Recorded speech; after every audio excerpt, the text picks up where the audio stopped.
In pharma, one misunderstanding can cost millions, and it often starts with confusing quality assurance and quality control.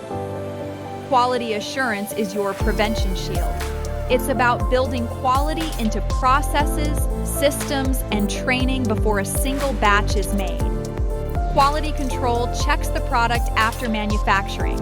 It's detection, ensuring your output meets standards before it reaches the market.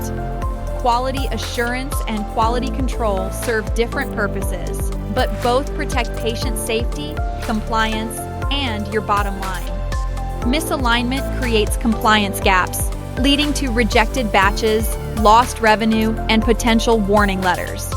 At Inotek, we design quality assurance, quality control aligned systems from SOPs to facility layouts built to Annex 1, ISO 14644, and GAMP 5 standards. Recognized among the top 10 pharma turnkey contractors and project consultants in both 2022 and 2025, our track record speaks for itself. If your quality assurance and quality control aren't in sync, you're leaving compliance and money on the table. Let's fix that together.